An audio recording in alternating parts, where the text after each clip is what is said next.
Hi everyone. So welcome to season two of Smart Protein Disruption, talking in plants and fermentation industry. So our first speaker is Armaan. We have a couple of speakers already waiting, and first speaker will be welcoming is Armaan. He's a second year undergrad student in chemical engineering and majoring in innovation and design at National University of Singapore on a full scholarship. He's running a fermentation-based pet food nutrition startup called Pawsible Foods. Very clever name, Armaan, and upcycling mushroom, which is side stream into the proprietary micro ingredients.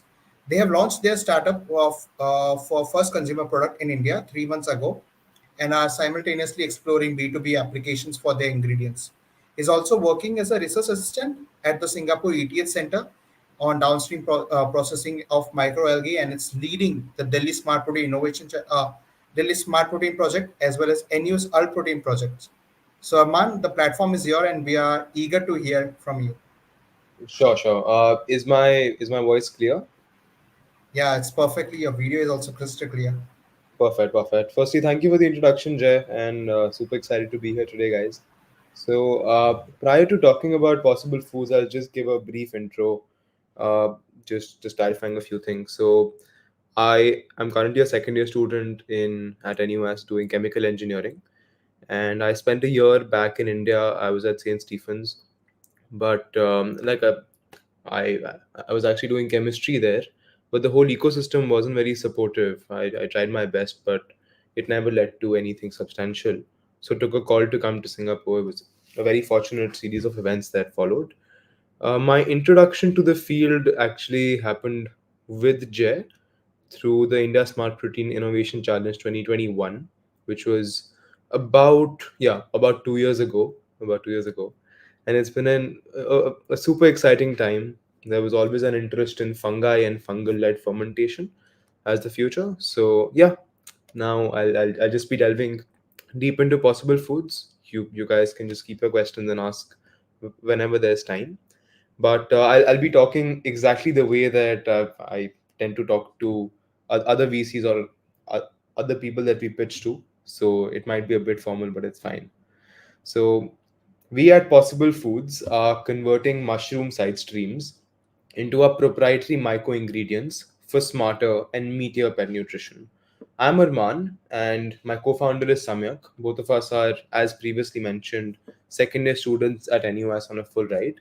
I'm also working at the Singapore ETH Center, which is predominantly involved in isolating protein from microalgae cells using pulse electric feed. If you have questions on that front, you can definitely reach out independently. But coming to the current problem, mushroom cultivation is inherently flawed. For every kilogram of mushroom that we consume, there's over 5.5 kgs of mushroom stems and spent mushroom substrate that goes to waste. This is nutrition that is ignored.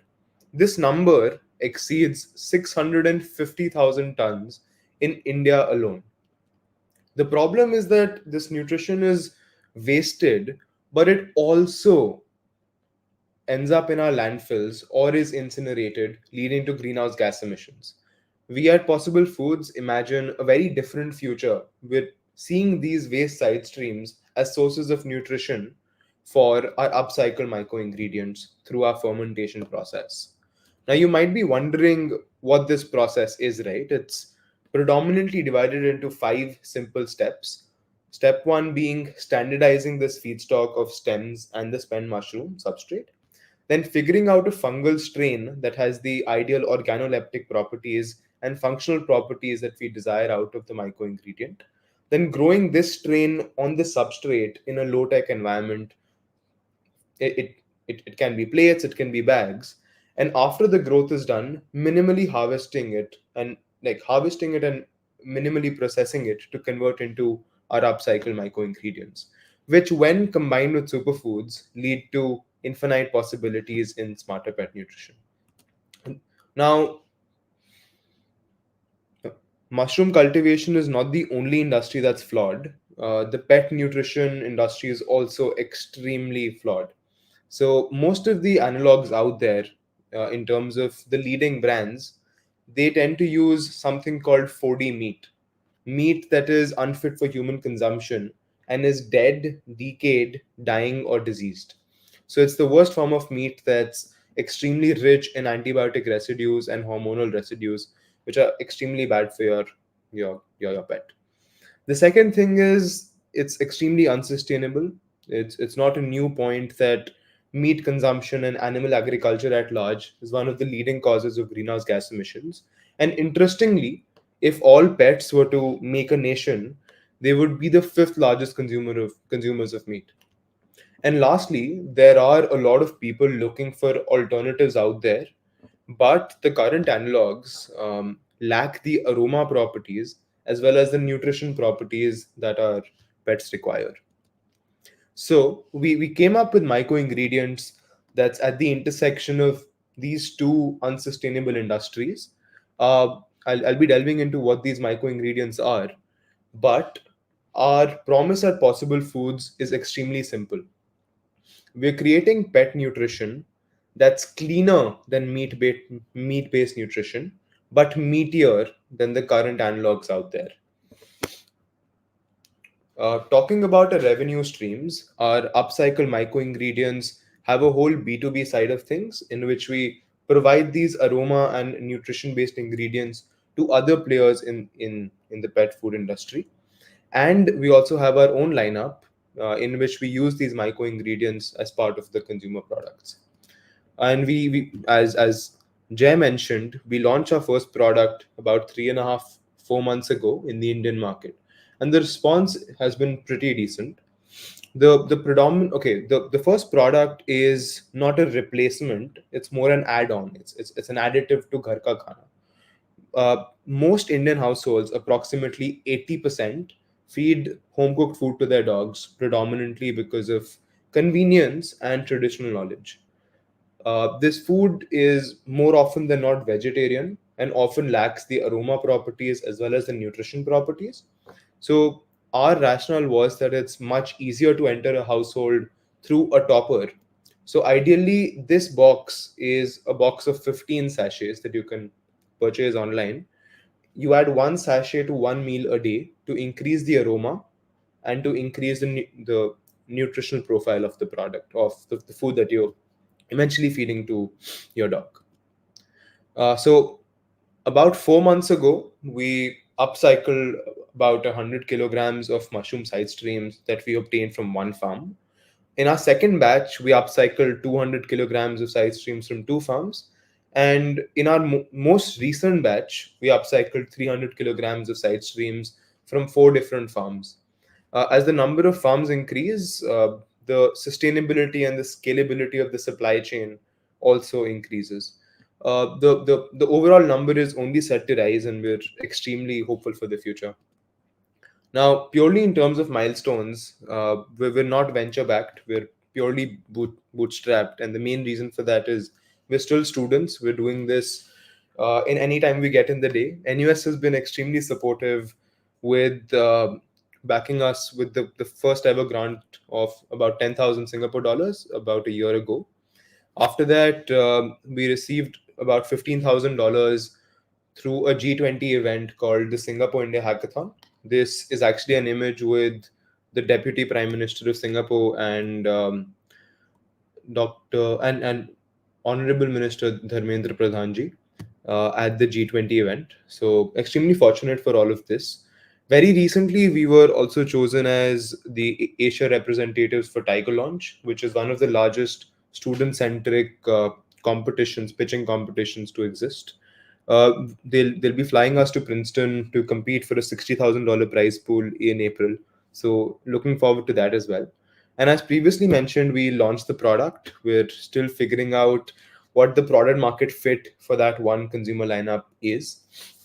Uh, Now, in line with our B2B aspirations, we have tied up with a pharmaceutical facility in Chennai to scale up the ingredient side of things.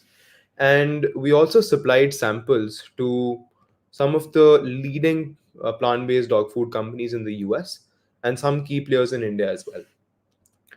So, about 200 million tons of methane emissions are caused due to micro waste alone. Uh, and please join us in our mission to save our planet one paw at a time. Thank you so much, guys.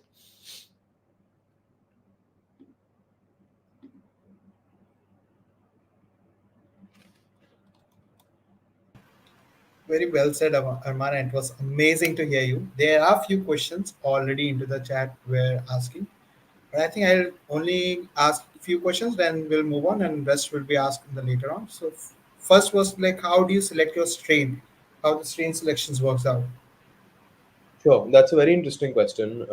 There are a few parameters that we have to keep in mind. The first is the strain has to be regulatory compliant, purely because it reduces the regulatory bottlenecks. Ideally, we are following the EU standards in which the strain has to have substantial evidence of consumption prior to 15th of May 1997. So there are only a few strains that fit this criteria. The second thing is ideal organoleptic properties can come through like just going over a few databases, going over certain tools in line with what experts in the field recommend. It also depends on what you're prioritizing. Like if you're prioritizing, let's say, protein content, then again, only a few of those strains figure or like fit that criteria. Another factor is there are a few strains like the it's always better to focus on a shorter fermentation process, ideally something that's 2 days, 3 days, so that you can get a good amount of data which can guide your future direction. So we had a few conditions around all of these things which helped us in a clear direction. Got it. Also, one last question I wanted to ask is why pet food? Because this mushroom entity can also be entered into the human side as well. Why only diverge into the pet food industry? That too only in India, not in Singapore. Correct. Again, a lot of reasons for that, Jay, and thank you so much for anyone who asked that question. The first is the current state of the industry is so dire. Like most analogs you're getting in the market contain the worst form of meat possible. It's much easier to replace. That's the first heuristic. That the first thing that comes to mind. And secondly, there's an extremely high need for it as well. Also, on a very different tangent, most alt protein companies are solving for a good to have, not a. It's not a necessary thing to exist. But if you talk about India and launching in India, not Singapore, there's a huge cultural and religious angle to it, Jay. Because imagine you're a Jain household. Imagine Jay, you're a Jain household. Jain घर है आप. Jain घर में रहते हो. If you bring meat into the house, your parents, your mom especially, would be very annoyed with you. You're going against your religion. But due to True. conventional knowledge, if you're not feeding meat to your dog, there's definitely that guilt that exists कि यार nutrition incomplete हो रही है यहाँ पे. And we want to solve for that one niche. That's a beachhead market, especially for India. And obviously, the market is rising. The market is growing very fast. So extremely excited for the future, guys. Thank you so much, Arman. It was really amazing to hear you. And stay tuned. As for the last round, we'll be having a discussion in Q&A. So moving on, we'll have Pranjuli Garg. She's a co-founder of ProPlant Foods Private Limited. Her vision with ProPlant Foods was to innovate in the food and agriculture space and create a positive impact. She's a visionary leader and team builder known for injecting creativity and different perspective on how we can solve the challenge faced because of the current food systems. She spent time working onto the plant-based chicken products with her team and went on a merge victorious in India's Smart Protein Innovation Challenge by Good Food Institute India by using cutting edge technology, indigenous ingredients, and our enthusiasm. The team managed to create a fantastic mock meat product to be launched soon. Pranjali believes in creating a sustainable world with higher food security and lesser environmental damage through their product line. We welcome Pranjali Garg to have the stage and share her story and move on with the talk. Hi, am I clearly audible? Yes, Pranjali, you're clearly audible and visible. Sure. So, isn't it odd that even after knowing the ill effects of animal meats, most of us just cannot let go of them due to the addictive taste and mouthfeel, right? What a paradox. So our goal with Promeat is to solve this exact paradox by replacing meats with Promeat, which is like meat but of course better. So hi everyone, I am Pranjuli Garg.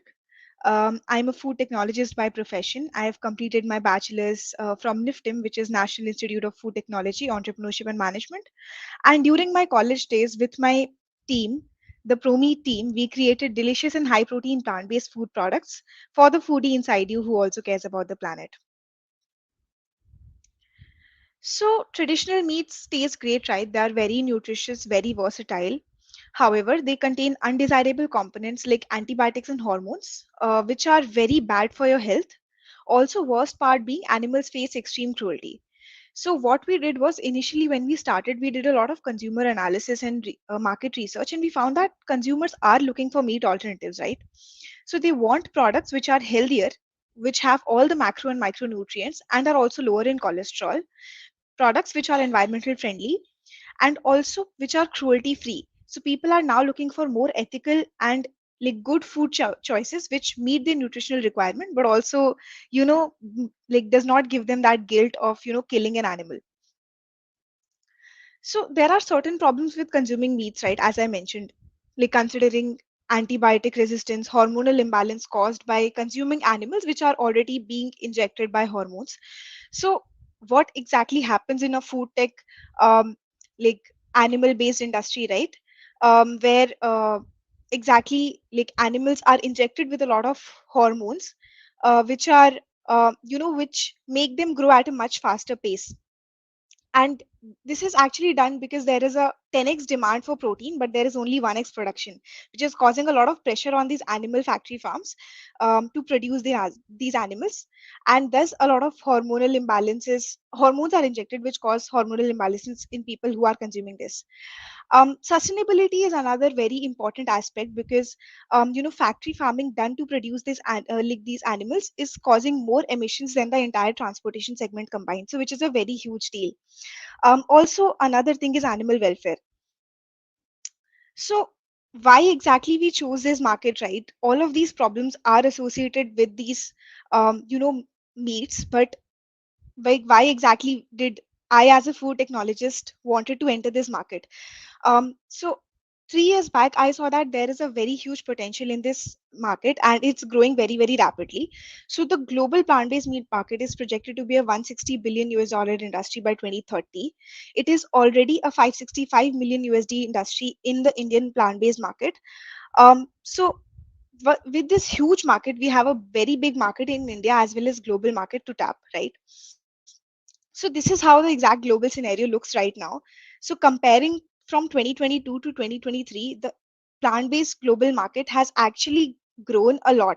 So if you see the Northern America market, it has grown by 3%, European market has grown by 9%, and the APAC market has already grown by 5%. Also, we have now seen a very big change in Indian market as well in the last 3 years. So initially, when we started, people did not know about, what exactly plant-based meats are. So there were a lot of myths associated with plant-based meats. People felt that it is something unnatural, but over time, people have realized that it's just plant protein, which is actually made in a much more tastier format. So what exactly do consumers think, right? We can see through these statistics that plant-based meats as well as plant-based segment in general, plant-based protein in general has grown a lot in the past 3 years.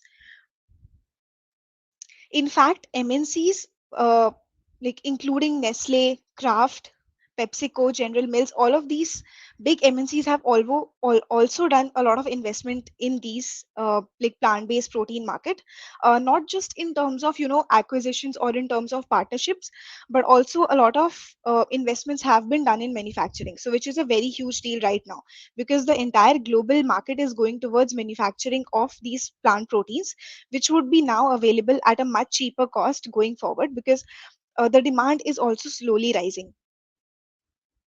So as we know that the demand is there, that's why a lot of global food chains like Starbucks, in fact, McD as well as Burger King have also partnered with like international plant-based brands like Beyond Meat and Impossible Meat to release a vegan range.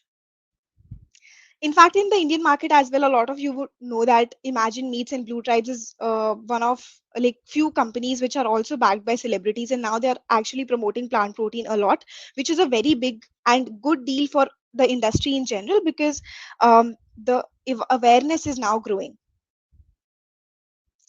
A very recent and a good news for the plant-based market is that social, a very good and renowned food chain in India, has launched a 100% plant-based menu with in partnership with Nestle. So that is a recent thing that happened, and I feel like this has actually given all of the companies present in this plant-based market a good push to actually go forward and launch these products in the Indian market, and people are there to consume it. So how exactly we as Promeat, entering the market, and what exactly we are doing with our products? So we offer tasty plant-based protein products, which are not just nutritious. They are actually higher in protein content compared to meat products. They are high in fibers, and what we are doing differently is that we are actually trying to use the India's indigenous crops. So not just in terms of now most of the brands are using a soy protein product, releasing a soy protein product. We have actually incorporated elephant foot yam, moong protein, pea protein, and as well as soy protein in our products, which is making our product very very meaty and juicy during consumption. Further, we have actually developed a specialty fat and binder, which is clean label, also keeps our product very juicy during consumption, and there is absolutely no soy aftertaste. So these are few certain things that we have actually tried to do with our products. So this is a basic gist of how exactly plant-based meats are prepared. We take plant proteins and then we texturize it using a twin screw extruder, and that's how we actually get to the texturized meat.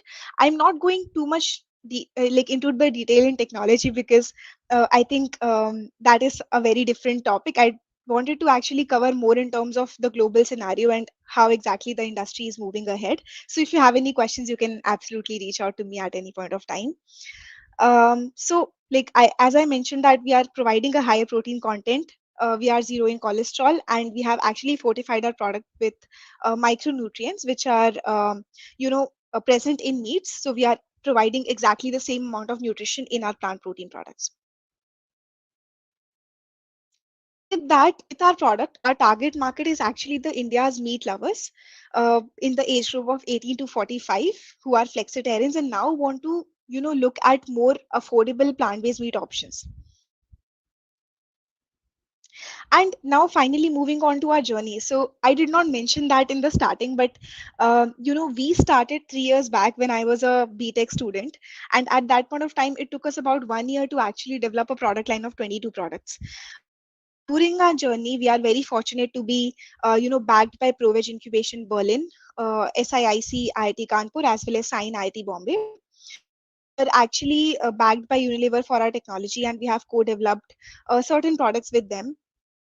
In the last year, we have completed our product validation. We have done a lot of consumer trials, and now we have actually entered the B2B market from last 6 months, and we are into B2B, partnering with Oreca in Mumbai and Bangalore.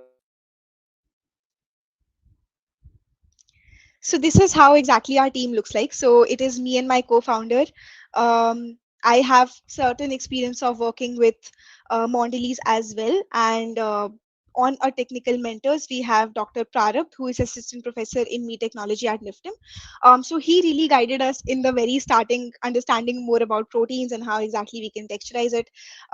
Also, we on our technical mentor panel, we have Ritesh Kumar, who is the ex-head of plant-based segment at Omega. On our advisory panel, we have Stephanie, who is a smart protein innovator herself. She's actually the one who really gave us insights on how exactly we can launch our product in the Indian market, being the ex-co-founder of Good Dot. So she had some really good insights on that. Further, we have Chandas and Vaibhav Lodha with us, who are guiding us on our GTM strategy.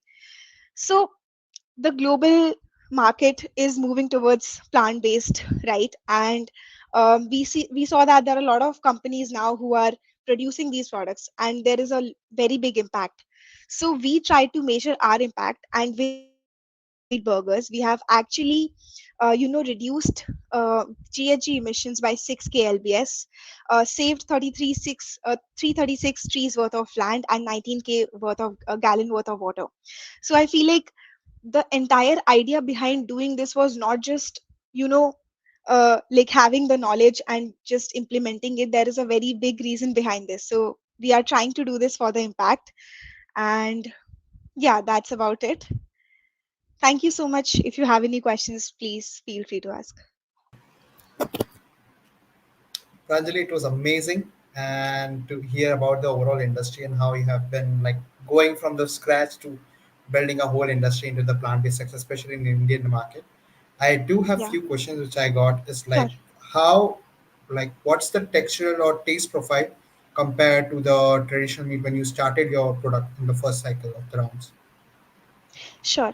So I think this question is very subjective for all different companies that are present here, and it really depends on the ingredients that you are trying to use. So initially, when we started, our complete product was made from an ingredient called elephant foot yam. So it is an ingredient. It is a fruit basically, which is mostly grown in the southern part of India. It has a very meaty texture, just like jackfruit.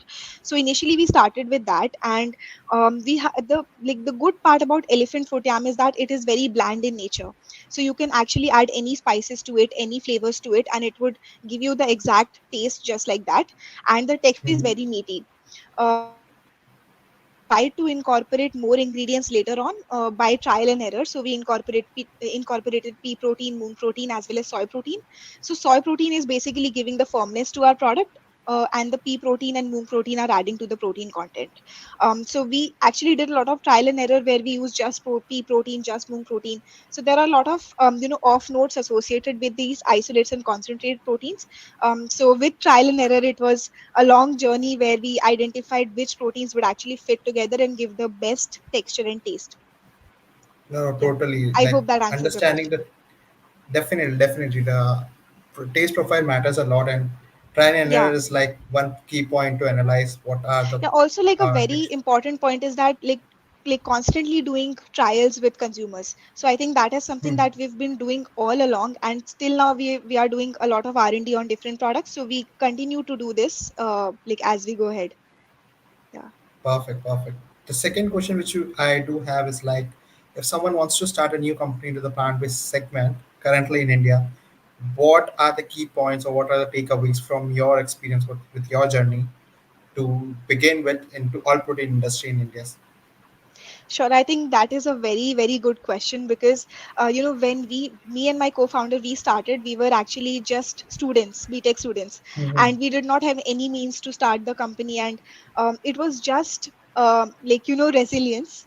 But apart from that, certain tips that I would like to give you is that if you're not from a food background, try to, partner with universities who have the knowledge and who have the equipment right now.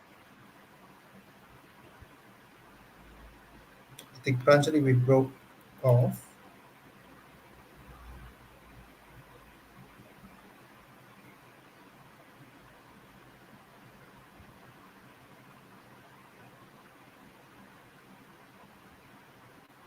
Pranjali there? Hi, sorry, I think I lost connection in the middle. Yeah. Am I No audible worries, now? no worries. Yes, perfect. Yeah, so my first suggestion would be that try partnering with certain institutes who will be able to give you the right equipment. The second would be try reaching out to ingredient profiles. So initially, what we did was we reached out to a lot of ingredient companies. We tried to understand the ingredient profiles from them. That would really give you an insight on what ingredients actually are being used and what you can actually do trial and error with. The next would be we like throughout our journey we initially bootstrapped our company, and then we have actually raised 80 lakhs from the government of India through different grants, and that was through different incubation. So try reaching out to Okay. incubation centers of different like TST. You can visit their website, you can try looking for certain grants. And basically you will have to upload a pitch deck, you will have to they'll like have certain meetings with you where they try to understand your vision, what exactly is the technology that you are working on. So try preparing a deck. You can always reach out to people in the plant based industry for help on that. founder, we did Yep. that. So we made a deck and we reached out to all the industry professionals, and we gathered a lot of insights from them, a lot of suggestions from them. So that really helped us refine our deck, and that's how we proceeded. So after you receive certain grants, it would help you to do your initial R&D, and then you can go for factory trials, and then finally partnering with any manufacturing, or if you're looking for setting up manufacturing, then that is a very different segment. So for that, you'll have to actually, because in India there are very few companies who are into manufacturing. So you will Correct. have to reach out to a lot of global stakeholders as well to understand how exactly would be like how exactly you can actually set up a manufacturing plant here in India in the best possible way. So yeah, that those would be a few tips and suggestions from my end. No, thank you so much for it. Was really an amazing to hear you. But stay tuned for question and answers and discussion Sure. round at the end. But currently we'll For move sure. on with our next speaker, which is Bharat. Thanks, Jay. Bharat Thank is you. thank you so much for having us. And Bharat is a founder of Fix 44, a precision fermentation derived alternative proteins and fat startup based in Bangalore. Has overall of 15 years of professional experience across all protein, ed tech, ed, advertisement technology, education technology, and consumer goods industry in product and leadership and market roles prior to starting Fix 44. He has a master's in industrial chemistry from IIT Kharagpur and has got an MBA from IIM Lucknow. He is a passionate about the issues of anthropogenic climate change and is keen behavior a believer if the power of technological to help build sustainable net zero future. He is driven towards the create natural, identical, climate friendly, and affordable food ingredient choices for business and consumers. Bharat, we welcome you to the stage and we are looking forward to hear from you. Great. Am I audible? Yes, you're audible, you're crystal clear as well. Okay, great. Thanks so much, Jay, for the introduction, and also for the earlier speakers who preceded me. It was a very interesting and engaging discussion so far. Thanks, Pranjuli and Armaan as well. I'd also like to extend thanks to Biotecnika for facilitating the event. Um, and we've the key aspect of what we want to focus on as part of these discussions is to figure out how um, solutions from the plant world as well as the fermentation side um, can help solve for some of the issues that we are all facing together. So, in that regard, what I want to do today is to share some of the things that along our journey that we've discovered, and even before I started the journey, some of the things that kind of made me quit what I was doing earlier to take this journey up. In a sense, I think I've started projecting my screen. I hope it is visible. Is the host here to confirm the same? Yes, it's visible. Okay, great. Cool. So moving on, see, like I said, I want to talk a little bit first about why we have to do something as opposed to what we are doing, because as the old saying goes, what we are doing is not nearly as important as why we are doing something, because the why is what determines the energy, the passion, and the tenacity with which we are able to pursue a solution for a problem. And in this regard, when we think about food, and the discussion today that we see around the world about the need to reimagine food, we need to think about which lens we want to view the need to reimagine food through. And you can pick any lens, whether it is food security around the world or the issues with animal farming, if you're talking about animal derived foods, and the issue of climate change um, that that we need to find an answer for soon. Today, what I'm going to do is I'm going to concern myself with the issue of climate change. It's because this is what is the defining challenge of our generation and probably a few more generations to come. What we make of the earth is going to determine how the generations that inherit this planet are going to fare on it. See, there seems to be a commonly held notion um, in the general population that When you think about climate change, food is actually not a part of the problem. Is what many people tend to believe. Many believe that if you fix EVs, if you fix solar panels, that is sufficient to tackle the challenge of climate change, and that cannot be further from the truth. In reality, there are many other big contributors that most consumers are completely unaware of. If I told you that EVs, in a way, are not even in the top three problem causers, you'd be surprised. Um, do you know that if all the cattle on the earth got together, they would actually be the third largest emitter behind the United States and China. Now, if that is indeed so, why is it that we don't see a discussion about food, specifically animal derived food, as part of the solution to climate change in the wider discussion forums at policy level, is something that is very intriguing. But it's not that surprising as well. It's because it continues to get ignored because it's so uncomfortable. It is so personal. We don't like to talk about changing our habits, especially when it comes to food, and we don't want to be told what to eat, or even worse, what not to eat. Um, and but the reality is that if you look at any product, and I'm going to concern myself with dairy as an example here, the real cost of making dairy in terms of its impact on the earth, in terms of the water use, in terms of the land use, and in terms of the greenhouse gas emissions is shocking. Most of us are comfortably, conveniently unaware of this fact. But the good news is that people around the world are realizing this. It's not like they're completely unaware. The trends around the world point to the fact that more and more consumers are willing to try alternatives to traditionally animal derived foods. And of the people who are already consuming some kind of alternatives, mostly plant based alternatives, also point to a problem with this trend is that the alternatives are not compelling enough for them to be able to switch over right now. So that creates a problem and a potential for a solution as well. Um, this alone, the demand for dairy alternatives alone, just in Asia Pacific by 2026 is expected to be a $15 billion market. And that's why I started Fix 44 to recreate from scratch uh, proteins and fats that you would traditionally get from animals, but from sources that are more efficient, have the same taste, and are much lower in terms of the carbon cost that we pay.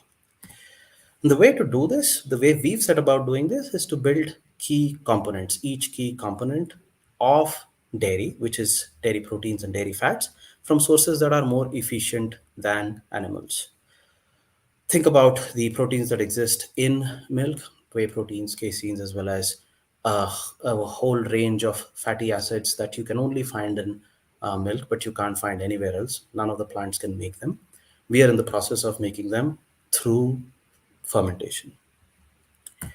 The key part of being able to do this, especially the proteins, is to teach microbes what we want to create, which involves a fair bit of synthetic biology, identifying and constructing genes responsible for milk proteins, transforming potential cells of interest with these genes to see if they're able to express them, finding the ones that are very good at expression after screening, going through multiple levels of scale up to see where is it that we are able to find the right strain, the right colony that gives us enough protein for us to put it in a tank, and then put it in a fermenter tank to complete the fermentation process, harvest it, complete the downstream processing for us to be able to get the eventual product.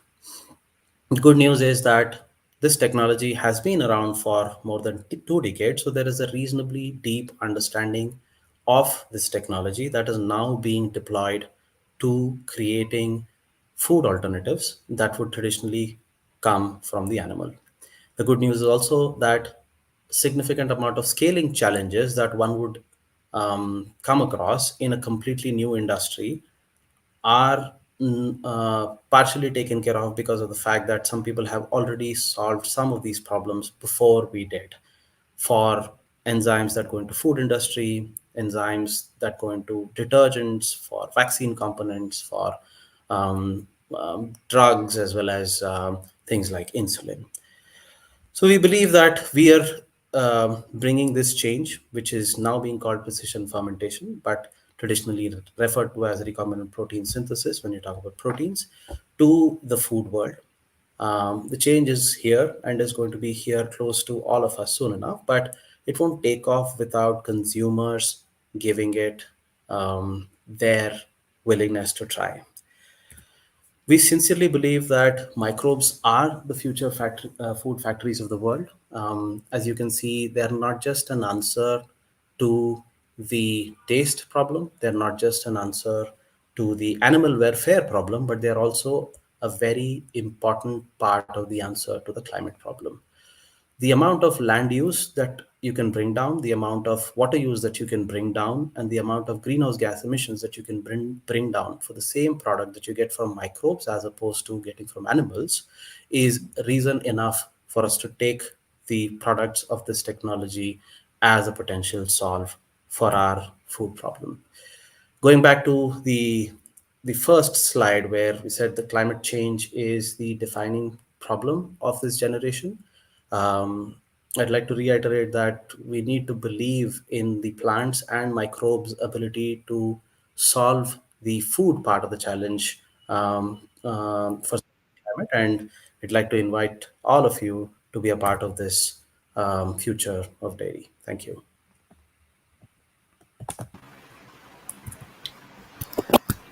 Amazing, Bharat, amazing. It was really very unique approach how you were tackling the all protein segment altogether and working towards the precision fermentation. I do have one question, like from Mhm. start, from the scratch, when you decide to produce one particular target protein using precision fermentation, what's an average time frame which you can come up with designing different protein in particular segment? Okay, so see, I think if you're just one person sitting in a lab starting, it would take way longer. But what I can do is I can give you a sense of how long different people at different times have taken, right? So we've been in existence for a little under 3 years now, and we are a team of 27 people, and everyone on the team is a scientist. Two-thirds of the team are part of the strain engineering department. Okay. Now, given this kind of strength that we've built over the years, we've been able to create five different molecules, five different proteins, and strains that express these five different target proteins over a period of 3 years. Now, if you were to use that as a reference and say, does it take 6 months from scratch for someone to do? The honest answer is no. If you're starting up, but if you have an existing running team set up, access to the right set of instruments, the know-how, the established tool for genetic engineering, the know-how for screening and then scale up and bioprocessing, then yes, I think 6 to 9 months is a good enough time frame for you to look at a new candidate protein to be expressed in any of the systems that head system here means a host organism, for in any of the systems that a company might be looking to make. Perfect, perfect. Also, like, what's an overall average impact precision fermentation or protein production system can create in overall food market in, let's say, in Indian subcontinent?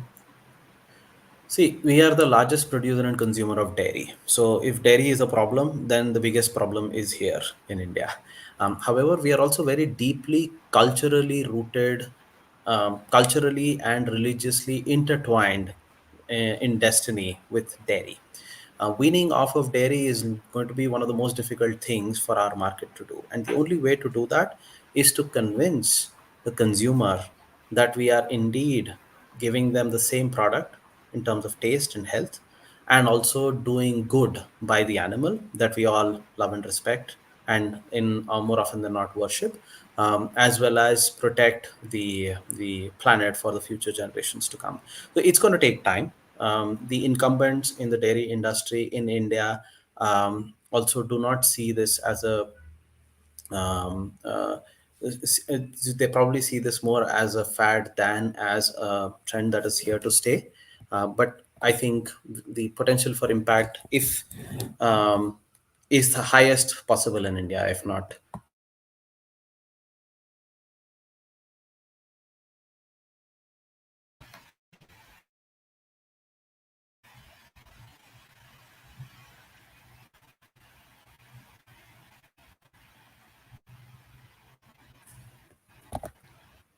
Hi, did you lose me there for a bit?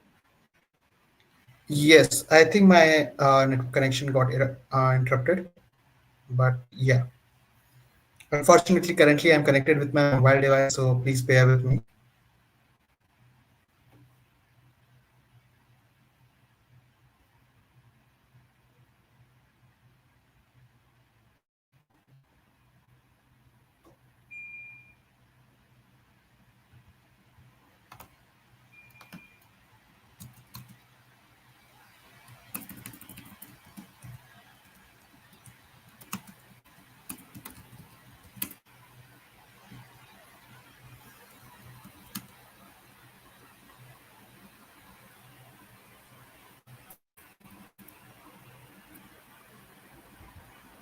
Right. Am I audible?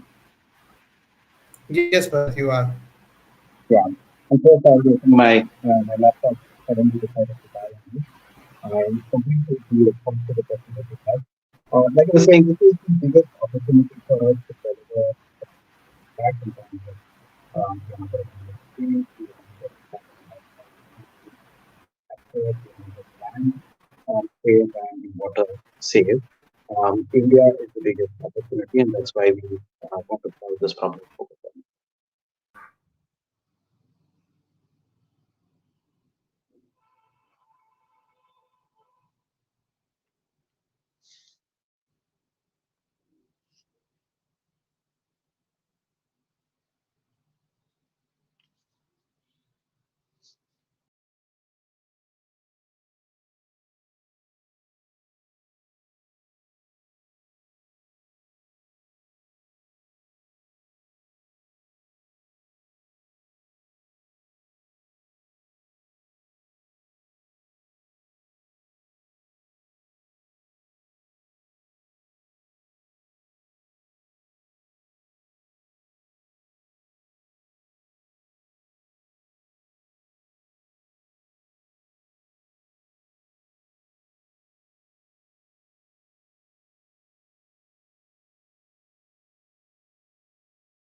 Hi, am I audible?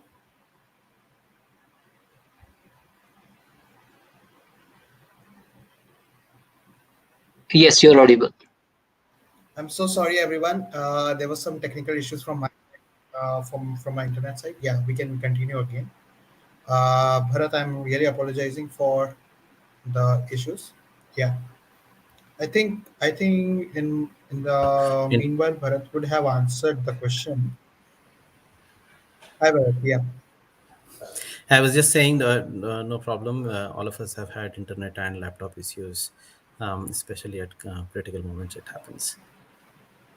Thank you so much. I think you have already answered the question, and we can move forward and we can enter to discussion round where I think Arman has left due to some emergencies, but yeah, Bharat and Pranjali, we can have a discussion round and let's see how it can move forward regarding the fermentation industry as well as plant-based industry.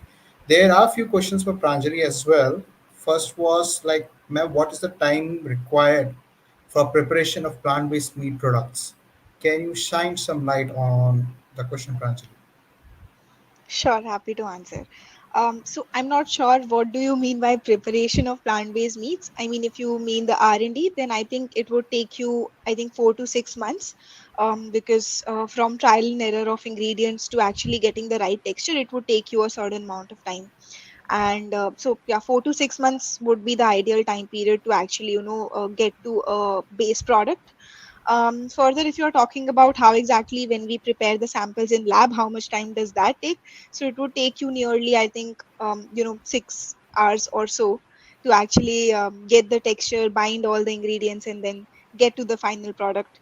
And also to maintain the texture, we actually freeze the product for a certain amount of time. So that is an added time to the preparation steps as well.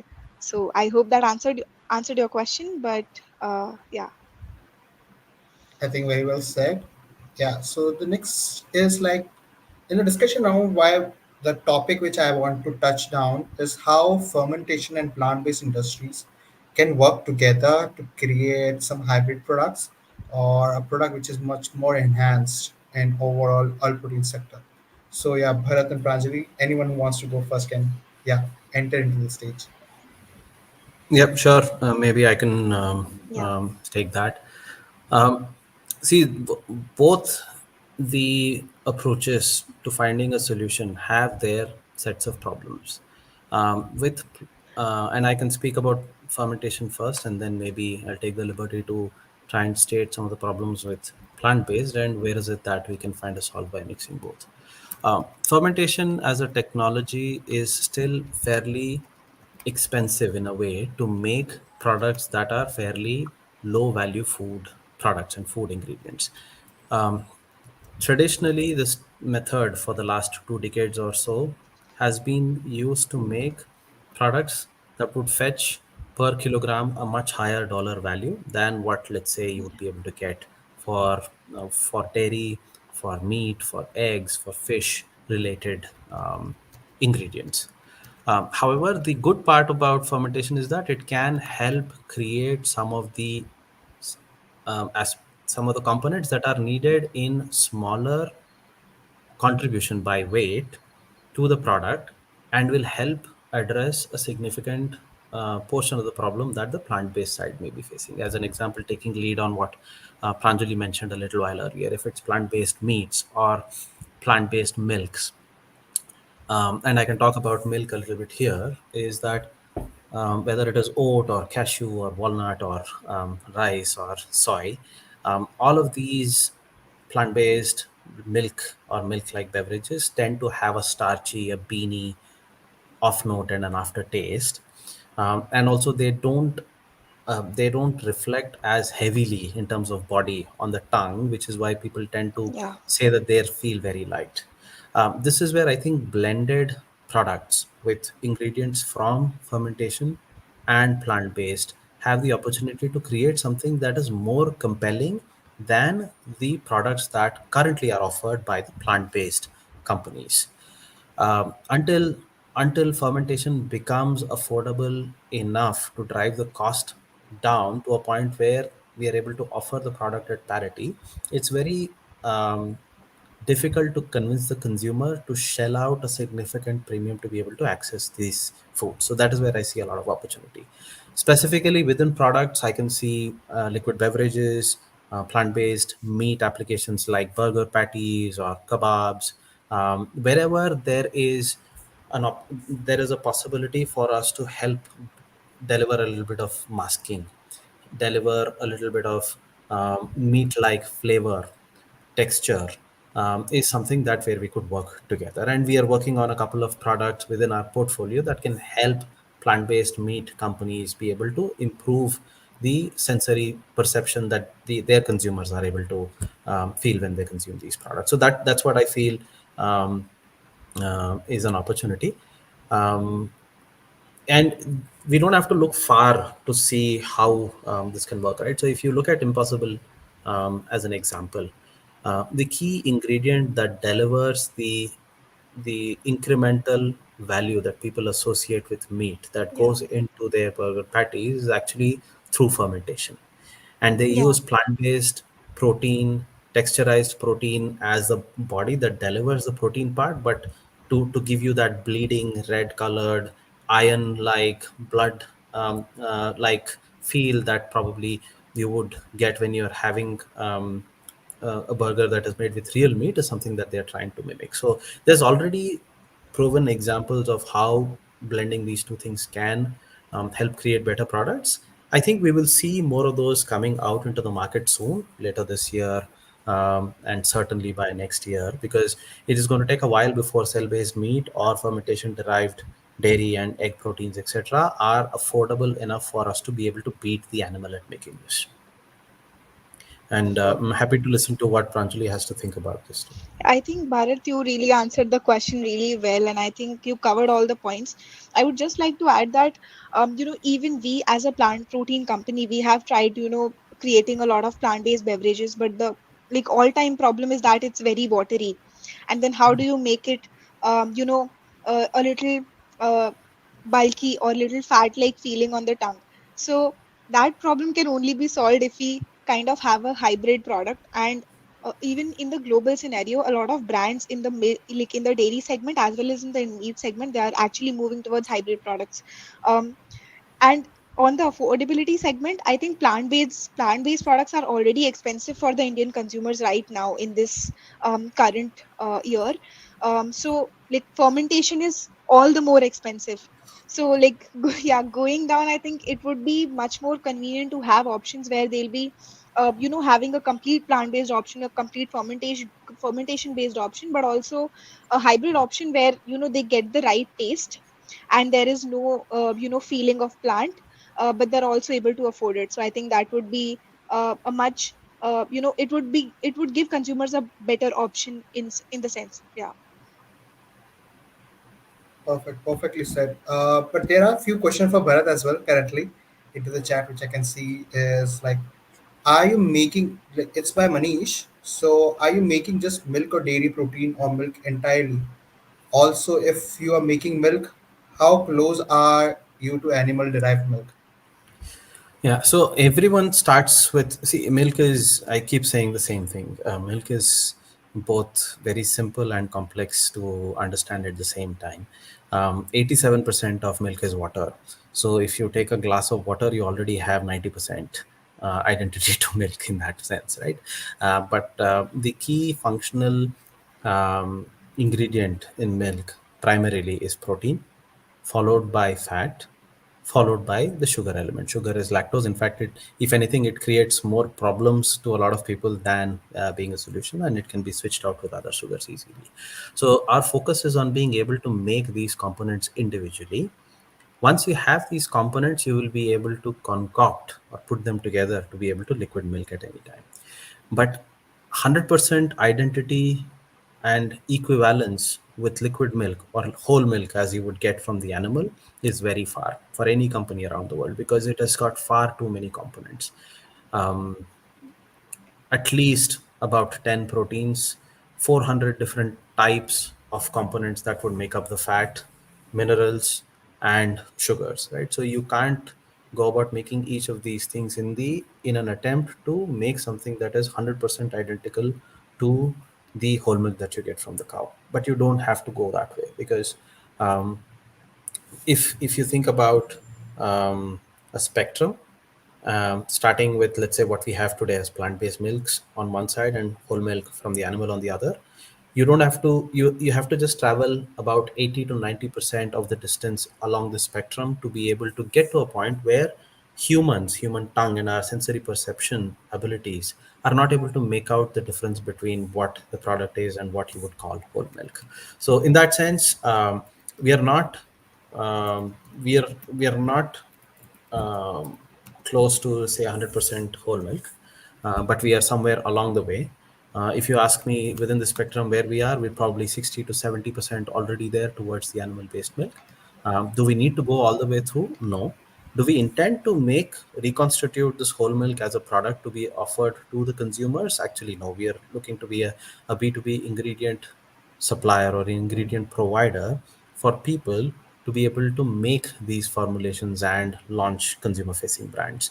These could be plant based brands today which want to enrich their say plant based milk with our ingredients so that it is closer to animal derived milk, or it could be ground up animal free proteins being used to make whole milk that is fairly close to the milk whole milk that you get from the animal. I hope that answers the question.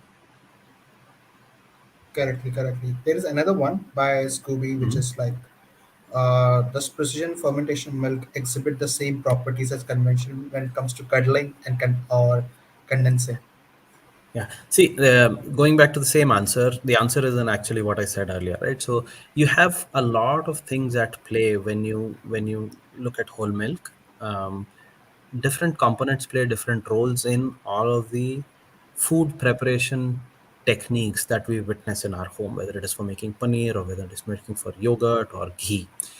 Unless you have all the key components, not all the components but the most important components in place, you will not be able to replicate that. But once you have the key components, the key set of proteins and the key 10 or 15 unique fatty acid components that are only there in milk and not there in anything else, once you have those in place, you'll be able to do. So we are fairly confident that we'll be able to constitute a liquid milk that behaves very close to how whole milk behaves in terms of curdling, in terms of making yogurt, in terms of potentially extracting fat from it eventually.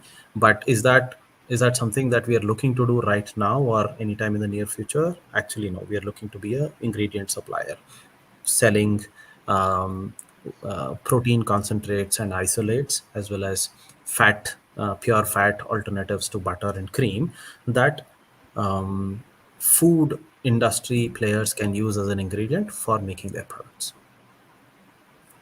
Well said. There's one question which is for both Bharat and Pranjali is like, when coming to the regulation perspective, creation of a novel protein or incorporation of a novel protein, how does that matter of fact blends into the overall product criteria coming to the going towards the near future or selling to the end consumer? Yeah, See, so yeah, go ahead, go ahead, Pranjali. go ahead. So I think for plant-based, it's fairly simple. So right now in regulatory, like basically, I would just mention that by FSSAI there are no certain guidelines for plant-based food products as such, but they have released certain guidelines on vegan products, where you have to exactly certify your product stating that there are no animal-based ingredients in that. Apart from that, it can be like it will come under the proprietary category, and if you are using the right ingredients in certain like all the ingredients in quantities that are mentioned within the FSSAI compendium, I think it's fairly simple to launch a plant-based product in the Indian market. um, Also, like earlier it was a very really gray area because there were no specific regulations like tending towards vegan products, but now I think with FSSAI coming up with the vegan logo and vegan regulation, it has become much more clearer. Also, there are certain regulations on what you can claim and what you can't claim on certain packs. So it is um, like clear for the dairy industry. They can't call their plant-based milks milk right now. But for meats, for plant-based meats, it is yet to come. So we are still waiting to hear from the regulations. Yeah, on another aspect for cell based, I think now globally it is being recognized a lot. In fact, US FDA recognizing cell based as a novel food is actually a step towards consumers becoming more aware about this and accepting the product. So yeah, I think Bharat would be knowing more about the fermentation. Sure. Thanks, Pranjali, for that context. Yeah, Jay, when we see the thing, novel protein is it's slightly a misnomer in this case, right? So you can novel source of an existing protein is probably the best way to describe it. You get the same protein from a different source, and this protein humans have interacted with for a fairly long time, um, and is considered as safe, and that's why regulators around the world have already approved and are continuing to approve proteins that are identical to what you get from the animal, whether it is whey protein or caseins, but derived from other sources like microbes or plants, as animal free whey and animal free casein, whether it is USFDA or our own FSSAI or regulators in Israel and even Europe now, are looking at these proteins not as novel molecules themselves, but fairly well known, understood, and consumed proteins that are coming from novel sources. And the easiest way to think about this is how we think about energy, right? So, if you use energy um, that comes through to you as an electrical energy, um, you don't care which source it comes from as long as it does the job for you, right? It's the same when you correct. turn off this fan, the fan turns and you get air. Whether the source of the energy is coal or hydroelectric or solar or nuclear, is irrelevant to the consumer. In a way, we'll evolve to a point, I believe, where we say that if there is equivalence in terms of the product that is actually being consumed, more efficient and eventually cheaper sources are going to replace the existing sources. So that's how we have to think about these products.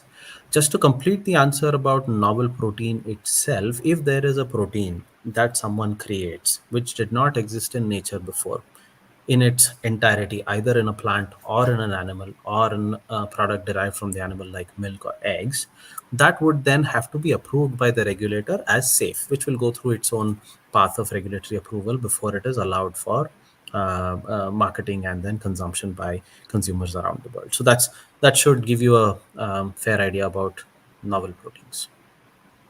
Definitely, definitely. Yeah. I do have few more question, and I think that will be it. If in the audience people do have question, please put onto the YouTube chat, and we can take on to the questions. But the next question is regarding the impact of fermentation or digestibility of plant-based proteins. How the overall system works into the perspective of digestion. Yeah, I can go first on this one. Sure. If the protein is identical, there is no question to discuss here, right?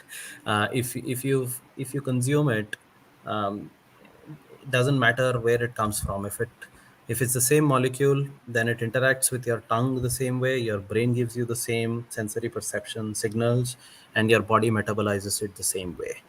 What that means is if you had the ability to digest a particular molecule, a protein in this instance, earlier, you will continue to have the same response with a novel protein from a novel source.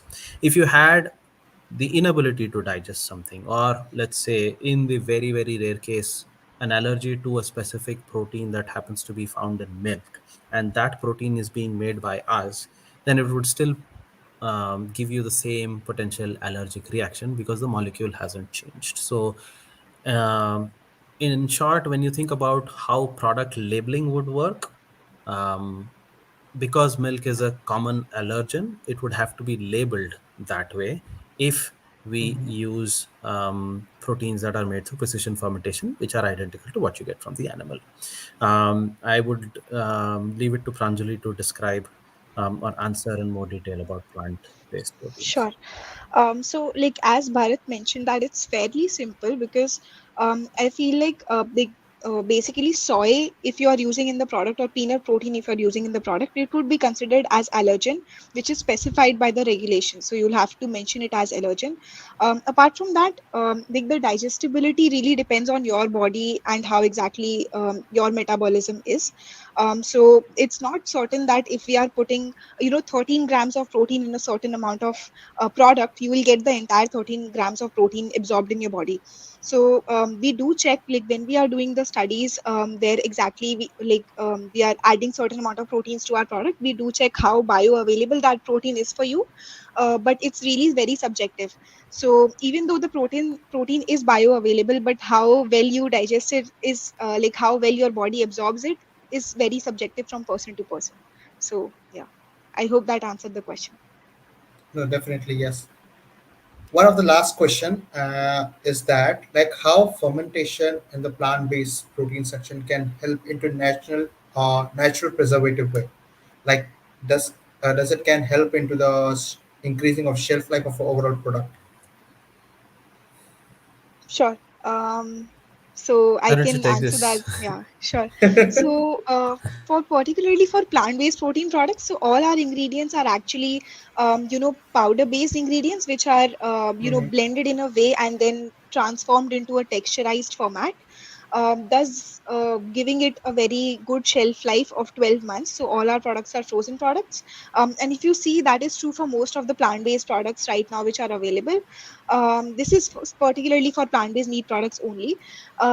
Also, like if you compare it to a natural meat, it has much higher moisture content and has a very low shelf life, so it tends to go bad within a time period of 7 to 10 days.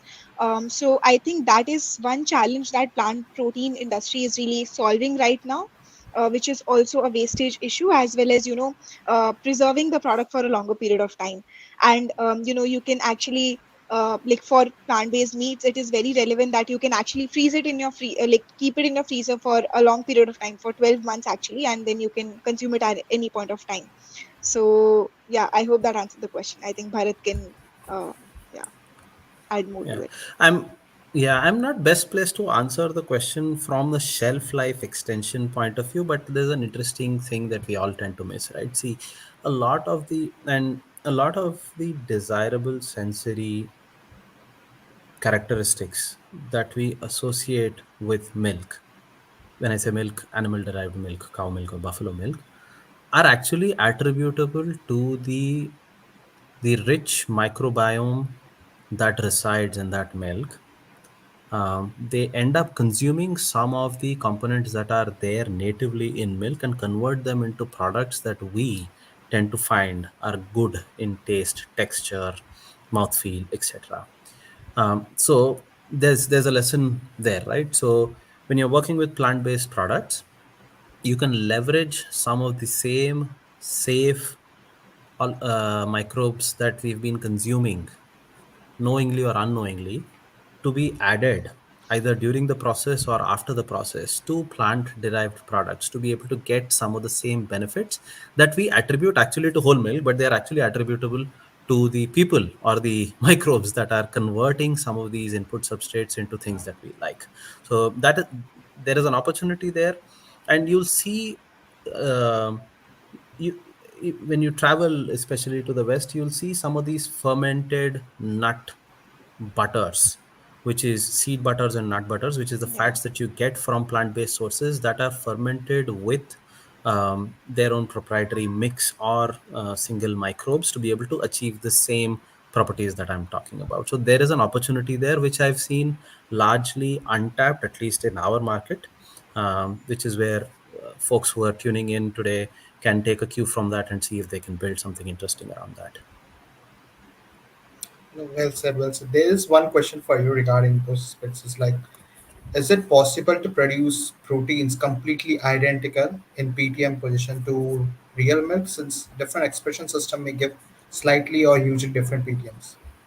Yeah. See, PTMs will differ. PTM stand for post-translational modification. It's the embellishment. A protein is a sequence of amino acids. Think of it as a bead of pearls. Each pearl can be of 20 different colors because there are 20 different amino acids. And you have a string of pearls that where each pearl could be of 20 different colors, right? But once you make the core protein, the system that you're expressing it in, whether it is the animal that does it itself or any other, does tend to put some, you can think of them as embellishments, which is something known as glycosylation and something known as phosphorylation at different but very specific places, which can serve certain functions. Each system has their own method of PTMs.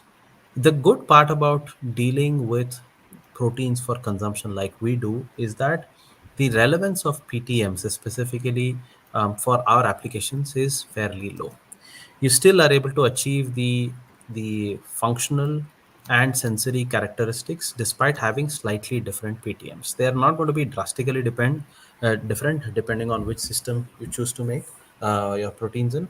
If you compare the the simplest prokaryote to a fairly complex mammal, of course the PTMs may occur differently, but as you move closer in the chain towards a mammalian cell, you will have similar PTMs. Um Yet they are not 100% identical. They're slightly different. That is where companies like ours are working on PTMs also. We have to get as close as possible to the PTMs too, so that if there is any functional role that they play, we are able to lend that functional role to the proteins that we produce as well, and we've been able to achieve that. Amazing, amazing. I think there is no more question.